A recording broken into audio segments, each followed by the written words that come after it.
Hello and welcome to Insights with Thomas Caldwell on May 13th, 2021. Tom, we just had the Colonial Pipeline cyber attack.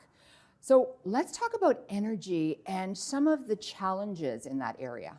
Well, the interesting thing is the Colonial Pipeline hack and the shutting down of this Line 5 of Enbridge, it shows us how totally dependent we are, or massively dependent we are on hydrocarbons. And we're going to be for a long period of time.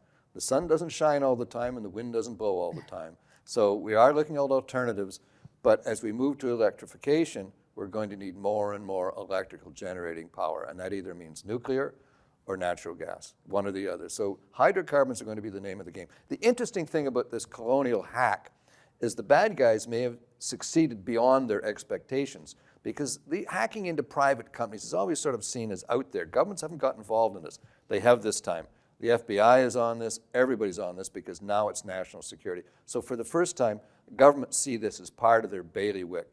In the past, they were only interested in hacks on government and national security. Now they're going into the corporate world, and you're going to see more of a partnership dealing with these hacks. So they will find them.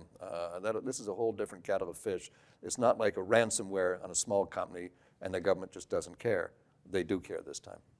So investors are always worried when the markets decline, but you believe that the decline in markets is a buying opportunity. So let's talk about the markets. Well, there's a different dynamic now. We've seen a tremendous move in the tech-oriented types of companies. And I think I've said before, eventually the steam will come out and that peak of that group will sort of spread out into other areas of the industry.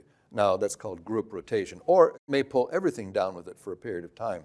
But I think what we're seeing now is inflation in the United States. You're seeing commodity prices through the roof. People are having a time finding employees in companies. So this speaks to inflation.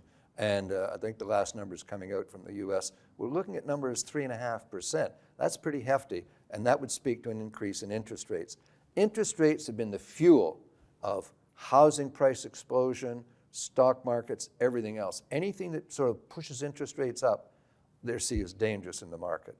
But to my mind, I don't see this is the natural evolution of markets. You just have to look at different factors. Value companies, real companies now, may come more and more into favor as you go from the techie stuff into real businesses. So I think it's just a rotation here. You just have to refocus. So there are different opportunities, and they're still there. Thank you so much, Tom. Thank you. Thank you all for watching. Bye for now.